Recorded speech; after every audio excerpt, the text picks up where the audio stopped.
வணக்கம். மாலை முரசு செய்திகளை விரிவாக பார்ப்பதற்கு முன் தலைப்புச் செய்திகளை பார்க்கலாம். என்டிஏ கூட்டணியில் பாஜகவுக்கு 27 தொகுதிகள் ஒதுக்கீடு. மத்திய அமைச்சர் பியூஷ் கோயல், அதிமுக பொதுச் செயலாளர் எடப்பாடி பழனிசாமி முன்னிலையில் ஒப்பந்தம் கையெழுத்து. நடைபெறுகின்ற சட்டமன்ற பொதுத் தேர்தலில் 27 இடங்கள் ஒதுக்கப்பட்டுள்ளன.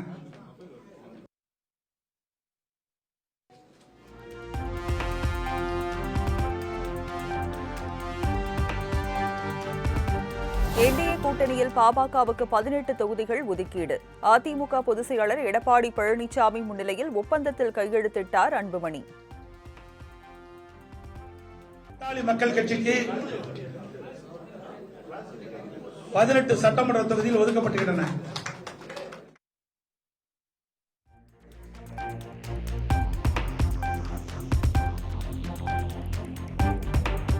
என்டிஏ கூட்டணியில் அமமுகவுக்கு 11 தொகுதிகள் ஒதுக்கீடு. கூட்டணி தலைவர்களான எடப்பாடி பழனிசாமி, பியூஷ் கோயல் முன்னிலையில் கையெழுத்திட்டார் டிடிவி தினகரன். முன்னேற்ற கழக கட்சிக்கு 11 தொகுதிகள் ஒதுக்கப்பட்டுள்ளன.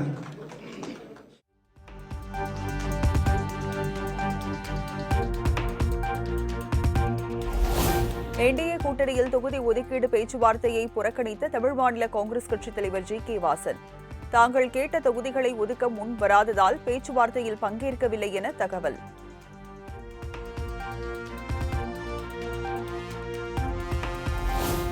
அதிமுக கூட்டணியில் கடந்த தேர்தலில் 20 இடங்களில் போட்டியிட்ட பாஜக இம்முறை 27 இடங்களில் போட்டி.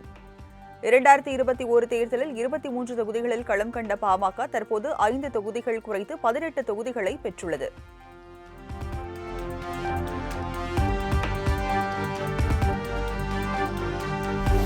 என்டிஏ கூட்டணியில் 3 பொழுதில் தொகுதி ஒப்பந்தம் முடிந்துவிட்டதாக எடப்பாடி பழனிசாமி மகிழ்ச்சி. திமுக கூட்டணி கட்சிகளிடம்தான் தொகுதி பங்கீட்டில் இழுபறி நீடிப்பதாகவும் விமர்சனம்.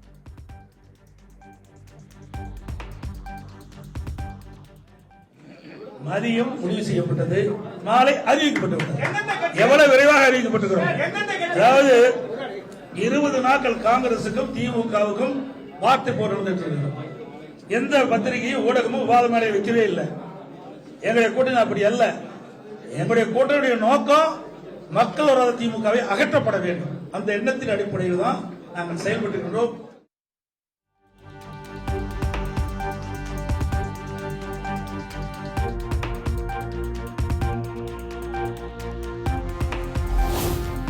எந்தெந்த கட்சிகள் எந்தெந்த தொகுதிகளில் போட்டியிடும் என்பதை விரைவில் அறிவிப்போம்.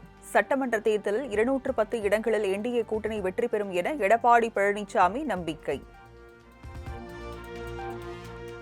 தேசிய ஜனநாயக கூட்டணி பொறுத்த வரைக்கும் ஒரு உணர்வுபூர்வமாக அமைக்கப்பட்ட கூட்டணி.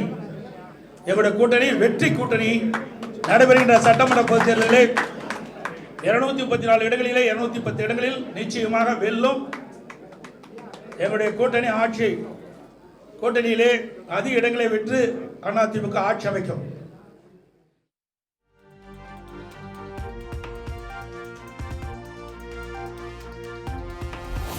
என்டிஏ கூட்டணி கட்சித் தலைவர்கள் டெல்லி செல்வது குறித்து திட்டமிட்டு சிலர் அவதூறு பரப்புவதாக எடப்பாடி பழனிசாமி சாடல். நாங்கள் டெல்லி சென்றாலே முதலமைச்சர் மு.க. ஸ்டாலினுக்கு பயம் வந்து விடுவதாகவும் விமர்சனம். கட்சியுடைய தலைவர்கள் டெல்லிக்கு சென்றால் திட்டமிட்டு அவதூறு செய்தியை பரப்புவது இன்றைய முதலமைச்சருடைய வாடிக்கையாக இருக்கின்றது. அவ்வப்போது எங்களுக்குள் இருக்கின்ற கருத்து பரிமாறுவதற்காக நாங்கள் டெல்லி செல்கிறோம். ஆனால் இன்றைய முதலமைச்சர் தோல்வி பயத்தின் காரணமாக Delhi சென்றாலே பயப்படுகிறார், அச்சப்படுகிறார்.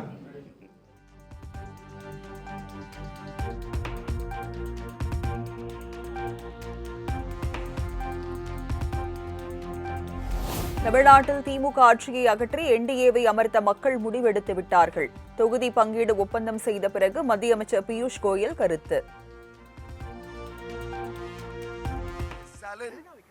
Remove from Tamil Nadu the government of Udayanidhi Stalin, which is totally anti-Tamil. Udayanidhi Stalin does not understand Tamil culture.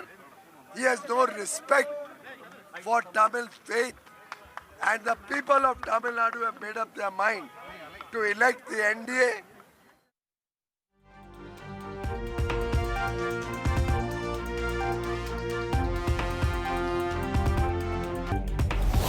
எதற்கெடுத்தாலும் மத்திய அரசை திமுக அரசு குறை சொல்வதாக பாமக தலைவர் அன்புமணி கண்டனம். மத்தியிலும் மாநிலத்திலும் ஒரே ஆட்சி இருந்தால்தான் ஏராளமான திட்டங்கள் கிடைக்கும் எனவும் பேட்டி. மத்திய அரசை எதிர்க்கின்ற ஒரு மனநிலை. எதுக்கிறதாலும் மத்திய அரசு குறை சொல்லுறது, மத்திய அரசை எதிர்க்கிறது தமிழ்நாட்டுக்கு ஒன்றும் கிடைக்காது. அதாவது எதிர்க்கின்ற வேண்டுமென்ற எதிர்ப்பு. மத்தியிலும் மாநிலம் ஒரே அரசு ஒரே கூட்டணியில் இருந்தா நிச்சயமா எவ்வளவு நன்மைகள் கிடைக்கும், எவ்வளவு கட்டுமானங்கள் கிடைக்கும், எவ்வளவு நிதி உதவி கிடைக்கும், அது மக்கள் புரிஞ்சிருக்கிறாங்க. அதனால இனி இதுல டெல்லியில பண்றாங்க, பிஜேபி கண்ட்ரோல் பண்றாங்கன்னா இதெல்லாம் ஒரு பயன்.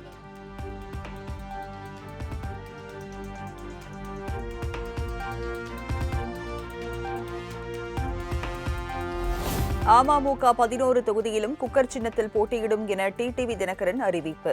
அதிமுக தனி பெரும்பான்மையுடன் ஆட்சி அமைக்க கூட்டாக சேர்ந்து உழைப்போம் எனவும் பேட்டி.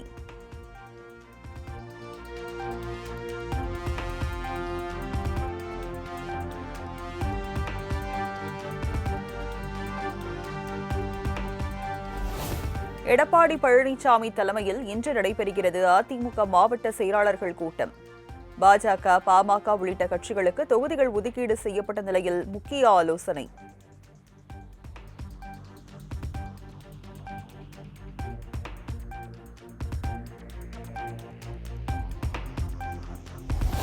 திமுக கூட்டணியில் மார்க்சிஸ்ட் கம்யூனிஸ்ட் கட்சிக்கு 5 தொகுதிகள் ஒதுக்கீடு. முதலமைச்சர் மு.க. ஸ்டாலின் முன்னிலையில் ஒப்பந்தத்தில் கையெழுத்திட்டார் மாநில செயலாளர் பே. சண்முகம்.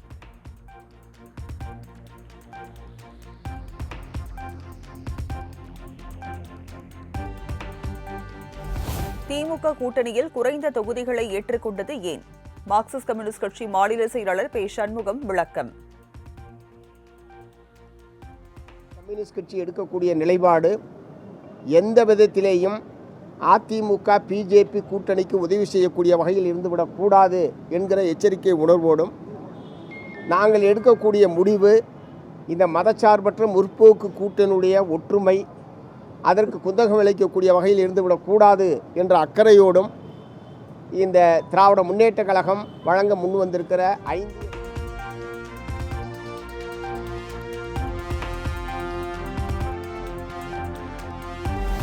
திமுக கூட்டணியில் ஒதுக்கப்பட்ட 5 தொகுதிகள் என்ற எண்ணிக்கையில் திருப்தி இல்லை. மார்க்சிஸ்ட் கம்யூனிஸ்ட் கட்சி மாநில செயலாளர் பே. சண்முகம் அதிருப்தி. எங்களுக்கு திருப்தி இல்லை. தொகுதி குறைப்பு என்பதை எங்களுடைய கட்சி அணிகளால் ஏற்றுக்கொள்ள முடியவில்லை. கட்சி மாநில செயற்குழு மாநில குழுவும் ஏற்றுக்கொள்ளவில்லை. அதே நேரத்தில் நான் ஏற்கனவே சொன்ன காரணங்களின் அடிப்படையில் இதை ஏற்றுக்கொள்வது என்கிற முடிவுக்கு நாங்கள் வந்திருக்கிறோம். இந்த உடன்பாட்டின் அடிப்படையில் நடைபெற இருக்கக்கூடிய தேர்தலில் இந்த மதச்சார்பற்ற முற்போக்கு கூட்டணி மகத்தான வெற்றி பெறும். இந்த அணி மகத்தான வெற்றி பெறுவதற்கான எல்லா விதமான முயற்சிகளையும் தமிழ்நாடு முழுவதும் மார்க்சிஸ்ட் கம்யூனிஸ்ட் கட்சி மேற்கொள்ளும் என்பதை நான் தெரிவிக்கிறேன்.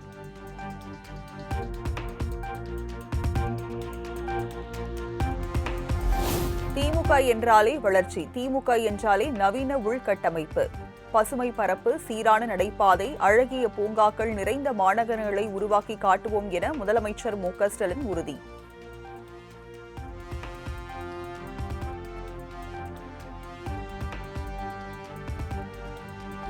தமிழகம் வாழ வேண்டும் எனில் திமுக வீழ வேண்டும். தமிழக மக்களின் பேராதரவோடு மீண்டும் அதிமுகவின் பொற்கால ஆட்சி அமைவது உறுதி என்றும் எடப்பாடி பழனிசாமி நம்பிக்கை.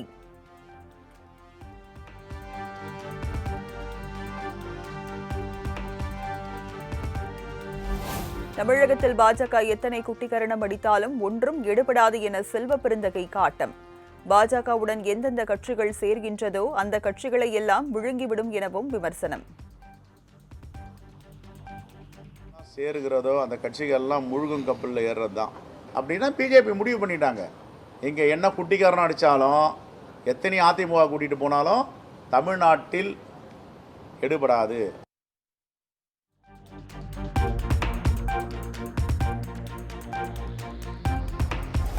திமுக ஆட்சியில் விண்ணை தொடும் அளவுக்கு உயர்ந்துவிட்டது விலைவாசி. தமிழகம் குற்ற சமூக மாநிலமாக மாறிவிட்டதாகவும் திருத்தணியில் பிரச்சாரத்தை தொடங்கிய சீமான் விமர்சனம். ஆட்சியில் மட்டும் 3 முறை மின்கட்டணம் உயர்ந்திருக்கிறது.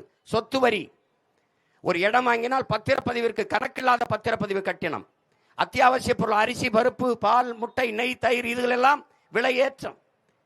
அப்ப மிக அத்தியாவசியமான ஒன்றிலே அவர்கள் வரியை கூடுதலாக விதித்து இந்த இலக்கிற பணத்தை எடுப்பார்கள். 10.5 லட்சம் கோடி கடனை தொட்டு விட்டது.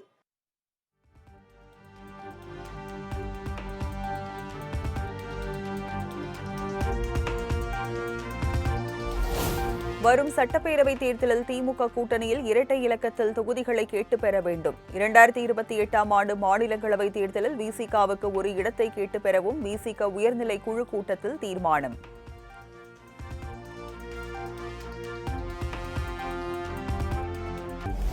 தமிழ்நாடு முழுவதும் 151 கோடி ரூபாய் மதிப்பிலான பணம், பொருட்கள் பறிமுதல். தமிழக தலைமை தேர்தல் அதிகாரி அர்ச்சனா பட்நாயக் தகவல்.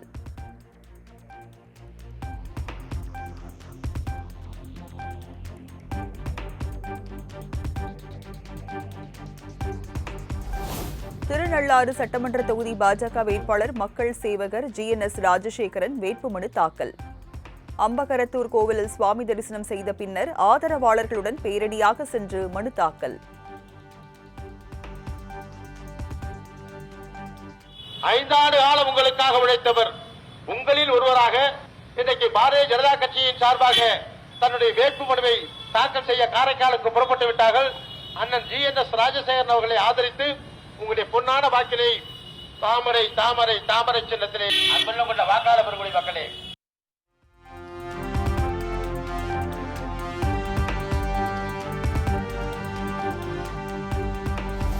திருநள்ளாறு சட்டமன்ற தொகுதியில் அதிக வாக்குகள் வித்தியாசத்தில் வெற்றி பெறுவது உறுதி என பாஜக வேட்பாளர் GNS ராஜசேகரன் நம்பிக்கை. புதுச்சேரியில் அனைத்து தொகுதிகளிலும் மக்களின் ஆதரவுடன் தாமரை நிச்சயம் வெற்றி பெறும் எனவும் பேட்டி. இளைஞர்கிட்டயா இருக்கட்டும், மகளிர்கிட்டயா இருக்கட்டும், நல்ல ஒரு வரவேற்பு இருக்கு. மக்கள் சென்ட்ரல் கவர்மெண்ட்ல செஞ்ச திட்டங்களாக இருக்கட்டும், ஸ்டேட் கவர்மெண்ட்ல NDA கூட்டணி மூலமாக செஞ்ச திட்டங்களாக இருக்கட்டும், மக்கள் மிகுந்த வரவேற்பு அளித்திருக்கிறார்கள். அதனால இந்த முறை இந்த பாரதிய ஜனதா கட்சி வேட்பாளர்கள் மட்டுமல்லாமல் NDA கூட்டணியில் நிற்கின்ற அத்தனை வேட்பாளர்களும் அதிக வாக்கு வித்தியாசத்தில் வெற்றி பெறுவார்கள் என்பதனை இந்த நேரத்தில் நான் தெரிவித்துக் கொள்கிறேன்.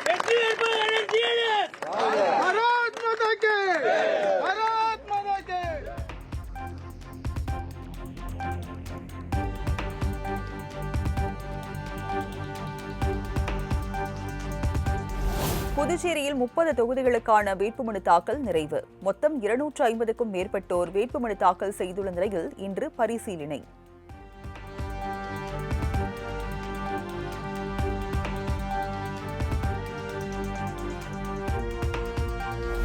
புதுச்சேரியில் ஒரு வழியாக முடிவுக்கு வந்தது திமுக காங்கிரஸ் கூட்டணி தொகுதி பங்கீடு. காங்கிரஸ் 16 தொகுதிகளிலும் திமுக 14 தொகுதிகளிலும் போட்டி என திமுக MP ஜெகதரட்சகன் அறிவிப்பு.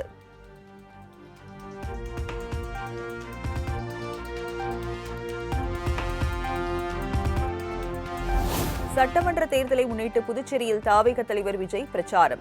ஏப்ரல் முதல் வாரத்தில் பிரச்சாரத்தில் ஈடுபட உள்ளதாக தகவல்.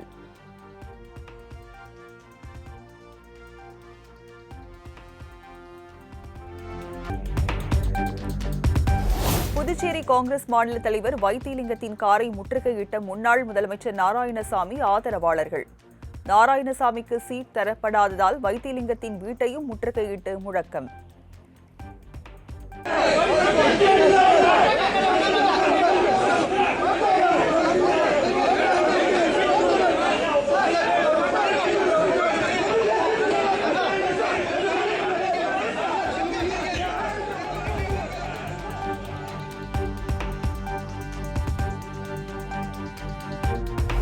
சாத்தான்குளம் தந்தை மகன் கொலை வழக்கில் குற்றம் சாட்டப்பட்ட 9 போலீசாரும் குற்றவாளிகள்.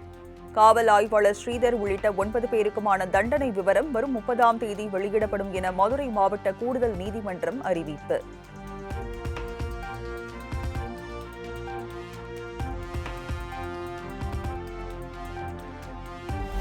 சாத்தான்குளத்தில் தந்தை மகன் உடல்நலக் குறைவால் தான் உயிரிழந்தனர் என பழனிசாமி கூறிய பொய்யை வெட்ட வெளிச்சமாக்கிவிட்டது தீர்ப்பு. பொய் சொல்லி குற்றவாளிகளை காப்பாற்ற முயன்ற எடப்பாடி பழனிசாமி பகிரங்க மன்னிப்பு கேட்க வேண்டும் என அமைச்சர் ரகுபதி வலியுறுத்தல்.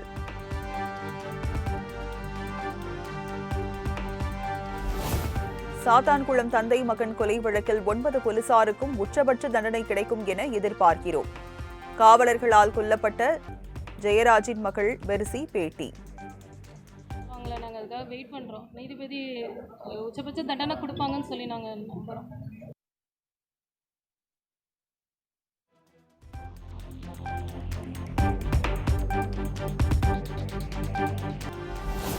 சென்னையில் ஆபரண தங்கத்தின் விலை நேற்று காலையில் சவரனுக்கு 7,600 ரூபாய் குறைந்த நிலையில் மாலையில் 5,360 ரூபாய் உயர்வு. ஒரு சவரன் தங்கத்தின் விலை 1,06,720 ரூபாய்க்கு விற்பனை.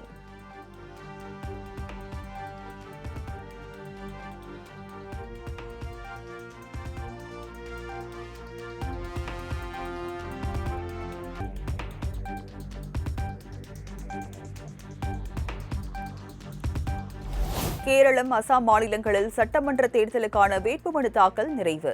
அரசியல் கட்சி வேட்பாளர்கள் சுயேட்சைகள் வேட்புமனு தாக்கல் செய்த நிலையில் இன்று பரிசீலனை.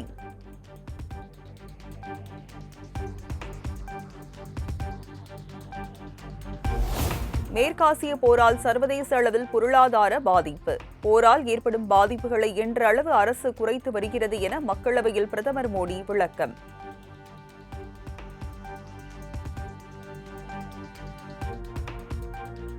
एशिया की हालत चिंताजनक है। अब इस संकट को 3 सप्ताह से ज्यादा हो रहा है। इसका पूरे विश्व की अर्थव्यवस्था पर, लोगों के जीवन पर बहुत ही विपरीत असर हो रहा है।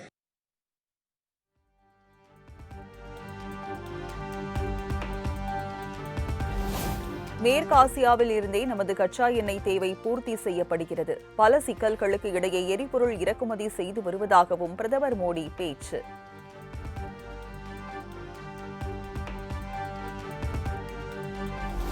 மேற்காசிய போருக்கு பிறகு இதுவரை 3,75,000 இந்தியர்கள் நாடு திரும்பி உள்ளனர். ஈரானில் இருந்த 1000 பேர் தாயகம் திரும்பி உள்ளதாகவும் பிரதமர் மோடி தகவல்.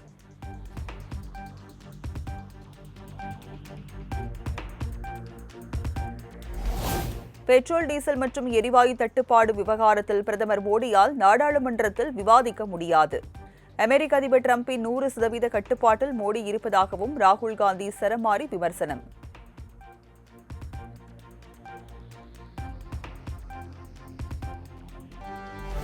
புதிதாக பான் கார்டு விண்ணப்பிப்பவர்கள் ஏப்ரல் 1ஆம் தேதிக்கு பின் ஆதாருடன் கூடுதல் ஆவணங்கள் சமர்ப்பிக்க வேண்டும். பிறப்பு சான்றிதழ், வாக்காளர் அடையாள அட்டை, 10ஆம் வகுப்பு சான்றிதழ், பாஸ்போர்ட், ஓட்டுநர் உரிமம் ஆகியவை சமர்ப்பிக்க வேண்டும் என அறிவிப்பு.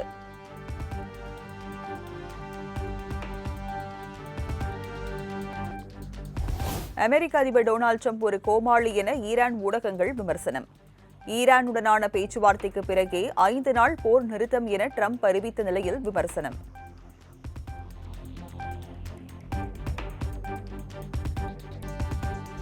ஃபிடே மகளிர் கேண்டிடேட்ஸ் போட்டியில் இருந்து இந்தியாவின் நட்சத்திர சதுரங்க வீராங்கனை கொனரு ஹம்பி விலகல். மத்திய ஆசியாவில் நிலவும் போர் காரணமாக ஹம்பி விலகியதை தொடர்ந்து அவருக்கு பதிலாக உக்ரைனின் ஆனா முசிச்சுக் சேர்ப்பு.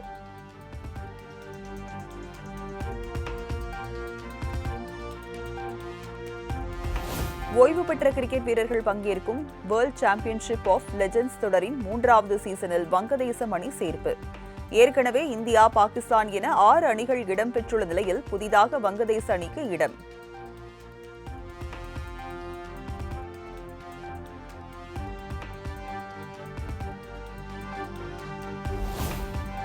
தங்கம் கடத்தல் வழக்கில் நடிகை ரன்யா மீது 2500 பக்க குற்றப்பத்திரிகை தாக்கல்.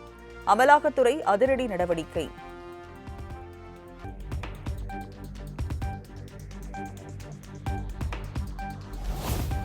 பிரபல திரைப்பட இயக்குநர் ஷங்கருக்கு சொந்தமான 11.10 கோடி ரூபாய் மதிப்பிலான சொத்துக்களை முடக்கிய விவகாரம்.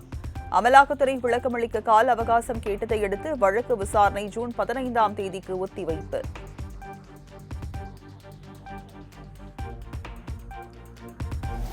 துரந்தர் 2 திரைப்படம் ஒவ்வொரு இந்தியரும் கட்டாயம் பார்க்க வேண்டிய திரைப்படம். படக்குழுவினருக்கு நடிகர் ரஜினிகாந்த் பாராட்டு.